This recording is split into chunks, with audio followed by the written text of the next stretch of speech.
Welcome, everyone, and thank you for joining me for, yes, another episode of Diecast Emporium Military Mondays, brought to you by my friends at smallscalehobbies.com. They are the leader in small-scale military replicas, so be sure to check them out for all of your military kit needs. In today's episode, we're going to be looking at the vehicle that you see in front of you, which is the LAV-25. So this has gone through several upgrades and changes throughout the years. Currently, we are on the LAV-25-3. So before we get into taking a look at this model that you see in front of you, allow me to provide you some background information on it. So the LAV-25, the Armored Reconnaissance Vehicle, has been in service from 1983 to present, and one of the biggest misconceptions about this is that this is exclusively, at least in this country, used by the U.S. Marine Corps. That is not true. The Army uses this as well, despite primarily using the Army version of their Armored Reconnaissance Vehicle, which you guys may or may not know is the Stryker. So this was originally designed by General Motors Diesel and is now produced by General Dynamics Land Systems. Depending on configuration, it usually weighs about 12.8 tons.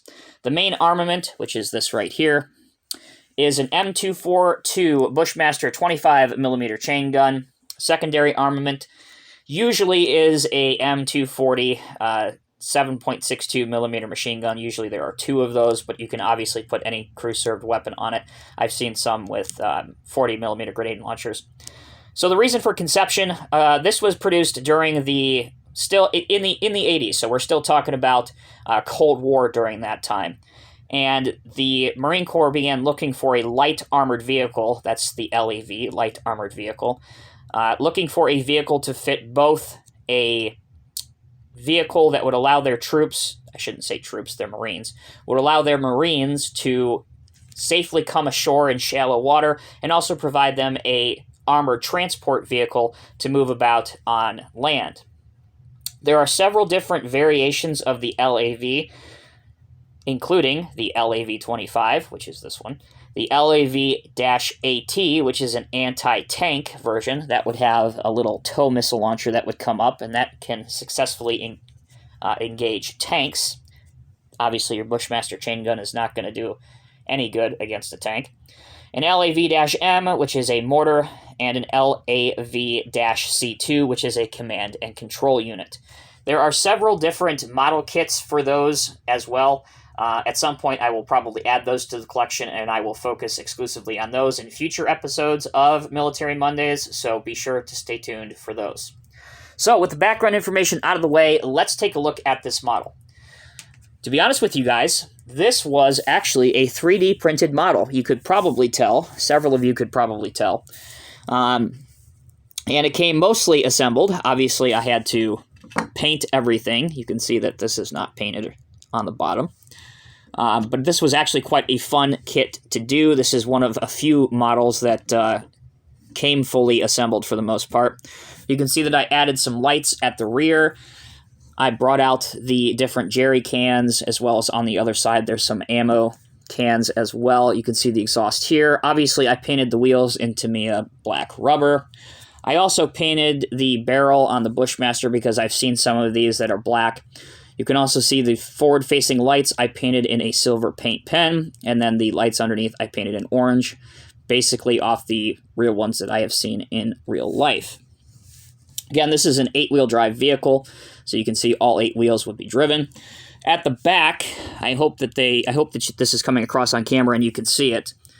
Right here and here are your propellers. So yes, this vehicle can actually go in shallow water if it needs to. Take this off for just a minute so you can see this as well. That brown piece is a shovel that I brought out in some brown paint pens as well. There's actually quite a lot of detail in this particular 3D print. I'm pretty pleased with how it came out.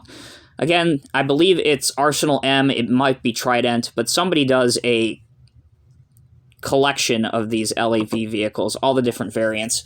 So at some point, as I just said, I probably will add more of these to my collection, but this one just came up for a very good price, and I really couldn't let it go. And I did want to feature an LAV-25 at some point, so now is a good time as ever. Right here, these are also smoke grenades launchers, which is a defensive mechanism, not an offensive mechanism, that can help hide the vehicle if it needs to be. And these two hatches up here are, of course, where people could pop out if they needed to. So a very quick edition this week of Diecast Emporium Military Mondays, brought to you by SmallScaleHobbies.com. But a very cool vehicle, again, used by the Marine Corps and the Army in this country, and it's been exported to countless countries over the years, certainly over the past 40-some-odd years for sure.